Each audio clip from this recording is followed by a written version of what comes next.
We're staying with crisis on the continent as the world focuses its attention also on the crisis in Sudan. The first face-to-face meetings between both of Sudan's leaders, the President Salva Kiir and rebel leader Riek Machar, since the violence began in December, is due to take place in the Ethiopian capital, Addis Ababa.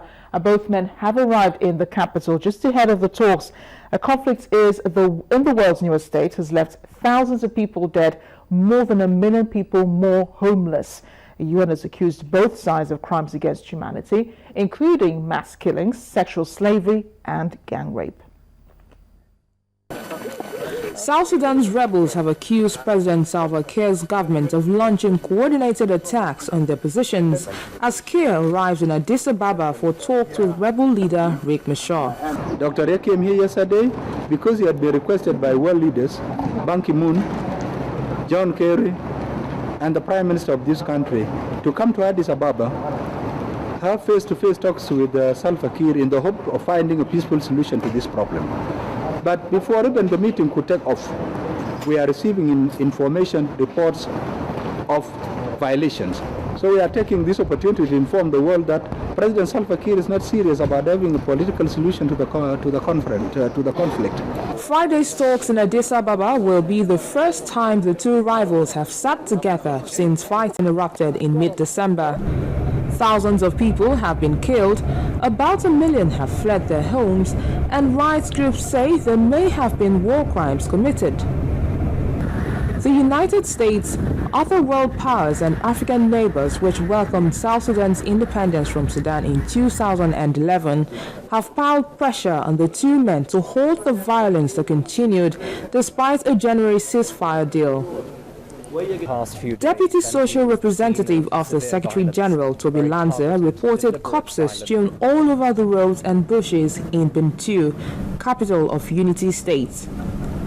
He said he had seen the remains of people who appeared to have been executed, including people who were trying to seek shelter in a mosque. During the past few days, Bentiu was the scene of severe violence, very targeted, deliberate violence that struck individuals of certain identities.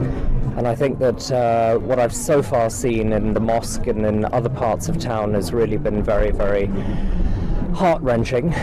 Certainly atrocities have been committed here on a very significant scale. Ethiopia is leading mediation efforts as chair of the regional African grouping, the Intergovernmental Authority on Development.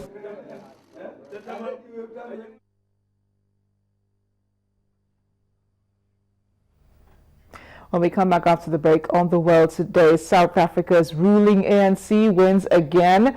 Our correspondent on the ground, Betty Diva, will be explaining to us what this means for the party and the country. Please join us again. Invite us to your home. Now we invite you to our homepage. Join Channels TV on social media. Hang out with us on Google Plus/Channels Television. Follow us on Twitter.com/Channels TV_NG. Friend us on Facebook.com/Channels Forum. And don't forget to like our page. That's not all. Subscribe to our YouTube channels, youtube.com/Channels Web, to get instant video updates on news and events in Nigeria and around the world. ChannelsTV.com, the news at your fingertips.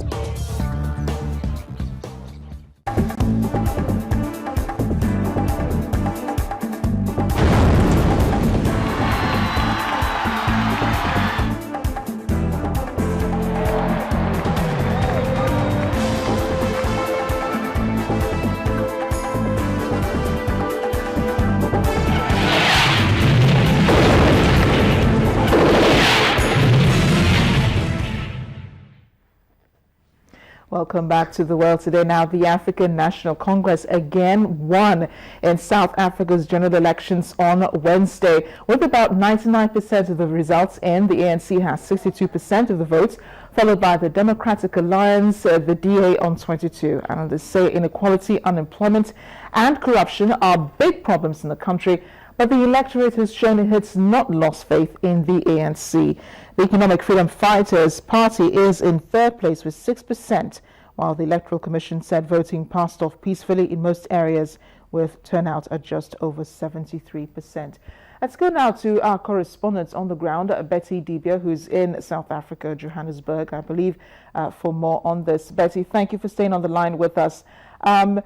So the ANC wins again. What does this mean for the country? What's the implication?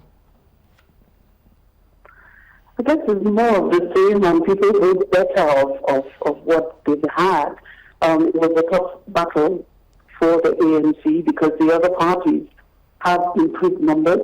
The EFF, as you mentioned a few seconds ago, is just 8 months old and it's in top 3. And the ANC, the bulk of the EFF came out of the ANC. So that may have affected their numbers. Last election, 2009, the ANC for the national, because we have national and provincial elections, for the national, they had 65.9. But this time around, they're having, with the bulk of the votes counted, they have less than 65%. So they have reduced numbers in some areas. And when I spoke with the national spokesperson, Mr. Jackson, in general today in Victoria, he was talking about areas where they have to work on. But the ANC is huge. ANC has what is associated with what is called a tripartite alliance with the SACP led by the late, the beloved Chris Hani.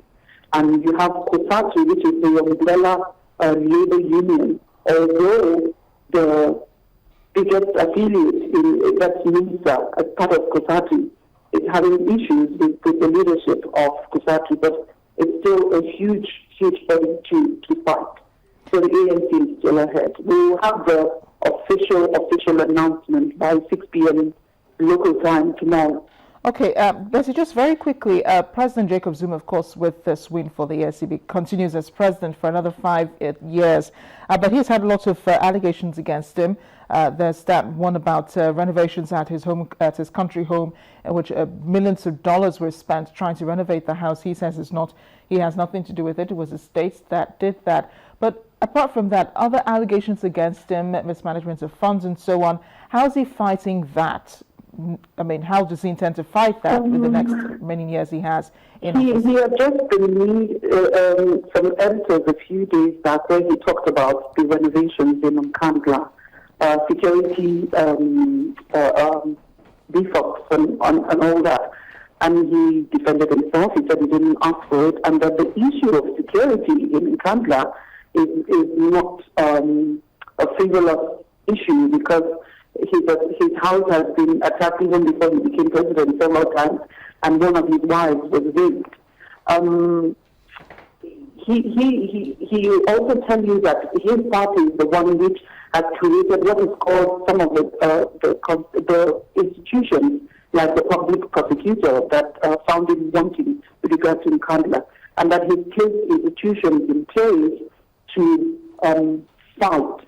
Or the ANC-led government in the past 20 years has put in place institutions to fight corruption. So if he didn't want that, he wouldn't be working along with those institutions.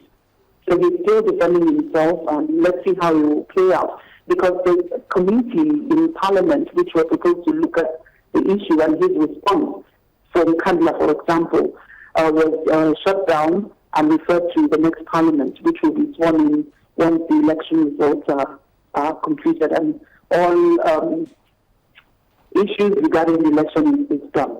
Oh, thanks a lot, Betty. Thank you. I know you will be keeping your eyes open for the results and, of course, what else comes up after the elections. So many other issues coming up. Of course, I know the DA as well as the other political parties may fight against the results as they come forward. And as they officially announced today, 6 p.m. local time, as you said, we know you'll stay on top of the story. Thank you so much, our correspondent in South Africa, Betty Dibia. Return now to Thailand, where calm is yet to return to the capital, Bangkok, where the police have fired water cannons and tear gas at protesters.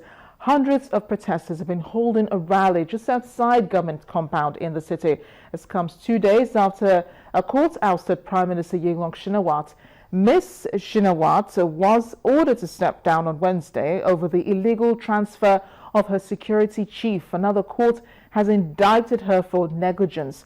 The protesters want the government out and the political system reformed. Well, our colleague at the Voice of America, Steve Herman, was at the court on Wednesday, and he tells us more. The Constitutional Court ruled that the Prime Minister Yingluck Shinawatra and some of her ministers had acted unlawfully in transferring the national security chief to an advisory figurehead position, and that this benefited one of her relatives.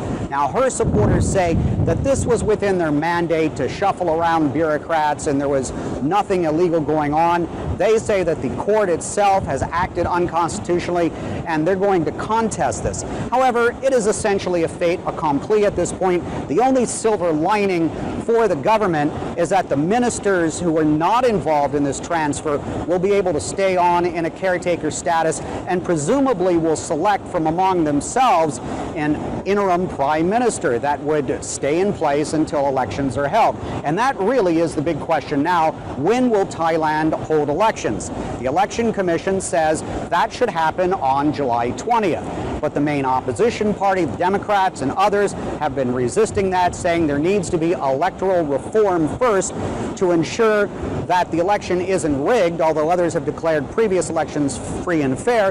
But they say that under the current situation, that we would just see another puppet of Thaksin Shinawatra, the former prime minister ousted in a coup, who is the brother of the prime minister who is now leaving today. For Channels TV, Steve Herman, VOA News, Bangkok. Steve Herman, our colleague at the Voice of America, he and his other colleagues will be monitoring, of course, the protests in Thailand as well as the upcoming elections if they hold. But that's it on The World Today. Thanks for watching. I am Amarachi Ubani. Stay tuned. In just a few minutes, it's Sports News.